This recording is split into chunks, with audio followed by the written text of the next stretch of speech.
नमस्ते। आज के इस गहरे कानूनी विश्लेषण में हम एक बेहद संवेदनशील और ज़रूरी मुद्दे की तह तक जाने वाले हैं। हम अक्सर संविधान की बात करते हैं, लेकिन आज हम देखेंगे कि कैसे हमारे संविधान ने सिर्फ कागजों पर लिखे अधिकारों को एक मजबूत संवैधानिक ढाल में बदल दिया, वो भी बाल शोषण और जबरन मजदूरी जैसी क्रूर प्रथाओं पर रोक लगाने के लिए। कानूनी नजरिए से देखा जाए तो यह सिर्फ कुछ नियमों का पुलिंदा नहीं है, बल्कि एक पूरे राष्ट्र के आगे बढ़ने की कहानी है। तो चलिए, बिना किसी देरी के सीधे इस विषय की कानूनी गहराइयों में उतरते हैं। अब सबसे बड़ा सवाल जो दिमाग में आता है वो ये है कि आखिर एक संविधान अपने सबसे कमजोर नागरिकों को, खासकर बच्चों को, शोषण से कैसे बचाता है? क्या सिर्फ कानून की किताबों में नियम लिख देना काफी है? बिल्कुल नहीं। असली ताकत तो उन कानूनों को अदालतों से निकालकर जमीन पर सख्ती से लागू करने में है। आज हम इसी कानूनी और संवैधानिक सफर का बारीकी से विश्लेषण करेंगे। आइए देखते हैं कि आज हम किन प्रमुख बिंदुओं पर बात करेंगे। पहला, संवैधानिक ढाल। दूसरा, खतरनाक उद्योगों की वास्तविकता। तीसरा, मशहूर बंधुआ मुक्ति मोर्चा केस। चौथा, MC मेहता पटाखा मामला। और अंत में समाधान के रूप में शिक्षा। चलिए आगे बढ़ते हैं। भाग 1, संवैधानिक ढाल, सुरक्षा के दो मुख्य स्तंभ। चलिए उन बुनियादी कानूनों को समझते हैं जिन्होंने बाल श्रम को चुनौती देने का एक मजबूत आधार तैयार किया। देखिए, इस पूरी सुरक्षा व्यवस्था के दो सबसे अहम पिलर्स हैं, अनुच्छेद 21 और अनुच्छेद 24। अनुच्छेद 21 सिर्फ सांस लेने का हक नहीं देता, बल्कि गरिमा के साथ और शोषण मुक्त होकर जीने का अधिकार देता है। वहीं दूसरी तरफ अनुच्छेद 24 बिल्कुल साफ शब्दों में कहता है कि 14 साल से कम उम्र के बच्चे कारखानों या खदानों जैसे खतरनाक कामों में नहीं लगाए जा सकते। अब न्यायपालिका इन दोनों को अलग अलग नहीं देखती। वो हार्मोनियस कंस्ट्रक्शन यानी सामंजस्यपूर्ण निर्माण के सिद्धांत का इस्तेमाल करती है। मतलब अगर किसी बच्चे को अनुच्छेद 24 के तहत खतरनाक काम से नहीं बचाया गया, तो उसके लिए अनुच्छेद 21 का जीवन का अधिकार एकदम बेमानी है। ये दोनों मिलकर ही वो असली ढाल बनाते हैं। भाग 2, खतरनाक उद्योगों की वास्तविकता, जमीनी हकीकत। अब देखते हैं कि इन मजबूत कानूनों के बावजूद जमीन पर क्या हो रहा था। आखिर वो कौन सी हताशा थी जिसने अदालतों को सीधे हस्तक्षेप करने के लिए मजबूर कर दिया? जरा उन जगहों की बात करते हैं जो बच्चों के लिए पूरी तरह से बैन की गई हैं, जैसे अंडरग्राउंड खदानें, केमिकल फैक्ट्रियां, जोखिम वाले कंस्ट्रक्शन साइट्स और हाँ, विस्फोटक या पटाखा कारखाने। इन जगहों पर काम करने का मतलब है कि बच्चे का शारीरिक और मानसिक विकास हमेशा के लिए रुक सकता है। सोचिए, खदानों की धूल से होने वाली सिलिकोसिस जैसी बीमारियां या केमिकल फैक्ट्रियों का जहरीला धुआं, ये बच्चों के फेफड़ों को पूरी तरह तबाह कर देते हैं। अदालतों ने बार बार साफ किया है कि भाई कोई भी आर्थिक मजबूरी इतनी बड़ी नहीं हो सकती कि बच्चों को इन खतरनाक हालात में झोंक दिया जाए। भाग 3, बंधुआ मुक्ति मोर्चा मिसाल, मानवीय गरिमा को फिर से परिभाषित करना। आइए अब 1984 के उस ऐतिहासिक मामले पर चलते हैं जिसने भारत के श्रम कानूनों की दिशा ही बदल कर रख दी। इस मामले की शुरुआत वाकई किसी क्रांति से कम नहीं थी। हुआ ये था कि बंधुआ मुक्ति मोर्चा नाम के एक NGO ने सीधे सुप्रीम कोर्ट के चीफ जस्टिस को एक साधारण सा लेटर लिखा। उस लेटर में फरीदाबाद की खदानों में काम कर रहे बंधुआ मजदूरों की दर्दनाक हालत बताई गई थी, जो पत्थर की धूल से TB और अस्थमा जैसी बीमारियों से तड़प तड़प कर मर रहे थे। और पता है 1984 में क्या हुआ? सुप्रीम कोर्ट ने उस साधारण से लेटर को ही एक रिट याचिका मान लिया। इसे कानूनी भाषा में एपिस्टोलरी ज्यूरिसडिक्शन कहते हैं। बस एक लेटर और गरीबों शोषितों के लिए न्याय के दरवाजे हमेशा के लिए खुल गए। इस फैसले में कोर्ट ने जो कहा वो सच में रोंगटे खड़े कर देने वाला है। उन्होंने रविंद्रनाथ टैगोर की पंक्तियों का जिक्र करते हुए कहा कि बंधुआ मजदूरों को ढूंढना और उन्हें छुड़ाना असल में गैर मनुष्यों को वापस इंसान बनाने की प्रक्रिया है।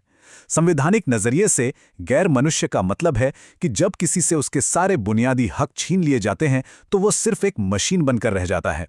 कोर्ट ने बिल्कुल साफ कर दिया कि बंधुआ मजदूरी सीधे सीधे अनुच्छेद 21 का सबसे क्रूर उल्लंघन है। इसमें मानवीय गरिमा का कोई अंश नहीं बचता। दिलचस्प बात यह है कि अदालत सिर्फ आदेश देकर चुप नहीं बैठी। उन्होंने सरकारों के लिए सख्त नियम तय किए। पहला कदम, बंधुआ मजदूरों की तुरंत पहचान करो। दूसरा, उन्हें तुरंत आजाद करो। और तीसरा, जो सबसे ज्यादा जरूरी था, उनका सामाजिक और आर्थिक पुनर्वास करो। नीरजा चौधरी जैसे अन्य ऐतिहासिक मामलों में भी अदालत में यही कहा कि अगर आपने उन्हें सिर्फ आज़ाद कर दिया और उनके पास कमाई का कोई जरिया नहीं है, तो वो या तो भुखमरी का शिकार होंगे या फिर उसी दुष्चक्र में वापस लौट जाएंगे। इसीलिए पुनर्वास सबसे अहम है। भाग 4 MC मेहता और पटाखे अनुच्छेद 24 को लागू करना। इस मजबूत नींव के बनने के बाद आइए एक और बड़े मामले को देखते हैं जिसने खतरनाक उद्योगों में बाल शोषण पर सीधा प्रहार किया। अब बात करते हैं 1987 के मशहूर MC मेहता मामले की, जिसे शिवकाशी पटाखा मामले के नाम से भी जाना जाता है। उस वक्त तमिलनाडु के शिवकाशी में हालात इतने खराब थे कि हजारों छोटे बच्चे माचिस और पटाखा फैक्ट्रियों में काम कर रहे थे, वो भी बेहद खतरनाक और ज्वलनशील रसायनों के बीच सिर्फ कुछ रुपयों की दिहाड़ी के लिए। खतरा और दुर्घटनाओं का अंदेशा इतना ज्यादा था कि सुप्रीम कोर्ट को आगे आकर अब तक के सबसे कड़े कदम उठाने पड़े। कोर्ट के निर्देश बिल्कुल साफ और सख्त थे। खतरनाक उद्योगों में बच्चों के काम करने पर पूरी तरह से रोक लगा दी गई। और तो और जवाबदेही तय करने के लिए एक सख्त नियम बना दिया गया कि अगर कोई बच्चा काम करता मिला तो मालिक को भारी जुर्माना भरना होगा।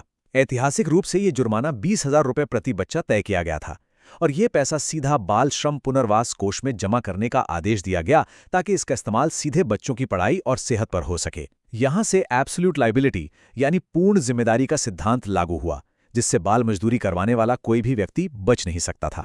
तो अगर हम इस पूरी टाइमलाइन को देखें, 1984 का बंधुआ मुक्ति मोर्चा फैसला, फिर 1987 का शिवकाशी मामला, कानून की पकड़ मजबूत तो हो रही थी, लेकिन अदालतों को यह भी समझ आ गया था कि सिर्फ काम से हटाना और जुर्माना लगाना ही काफी नहीं है। बच्चों को उस गरीबी से हमेशा के लिए बाहर निकालने के लिए एक पक्के और स्थायी रास्ते की जरूरत थी, और वो रास्ता मिला 90 के दशक में न्यायपालिका के एक बहुत बड़े कदम के जरिए। भाग 5 समाधान के रूप में शिक्षा, आर्थिक शून्य को भरना। आइए इस विश्लेषण के आखिरी और सबसे जरूरी हिस्से की ओर बढ़ते हैं, जहां शिक्षा को बाल श्रम का असली अचूक इलाज माना गया। यहां कारण और प्रभाव का एक बहुत ही दिलचस्प कनेक्शन है। देखिए, जब कानून बनाकर बाल श्रम पर रोक लगाई जाती है तो उन गरीब परिवारों में एक बड़ा आर्थिक शून्य यानी खालीपन आ जाता है जो बच्चों की मामूली कमाई पर निर्भर थे। अब बच्चा फैक्ट्री नहीं जाएगा, पैसे नहीं लाएगा तो वो करेगा क्या? यहीं पर अनिवार्य शिक्षा एक जादुई समाधान बनकर सामने आती है। ये शिक्षा उस खालीपन को भरती है और बच्चों को दोबारा उसी दलदल में फंसने से रोकने के लिए एक एग्जिट स्ट्रैटेजी के रूप में काम करती है। इसी सोच ने 1993 के अन्य कृष्णन मामले में एक बहुत बड़ा मोड़ लिया। सुप्रीम कोर्ट ने एक बहुत गहरी बात कही, अगर किसी का दिमाग अशिक्षित है तो उसके लिए अनुच्छेद 21 के तहत मानवीय गरिमा के साथ जीना लगभग नामुमकिन है। अदालत ने साफ कर दिया कि 14 साल तक के बच्चों के लिए मुफ्त शिक्षा कोई सरकारी खैरात या योजना भर नहीं है, बल्कि सीधे तौर पर जीवन के मौलिक अधिकार का ही एक अहम हिस्सा है। और अंततः अदालतों के इन साहसिक फैसलों ने संसद को भी एक्शन लेने पर मजबूर कर दिया। साल 2002 में 86वें संविधान संशोधन के जरिए अनुच्छेद 21A को संविधान में जोड़ा गया।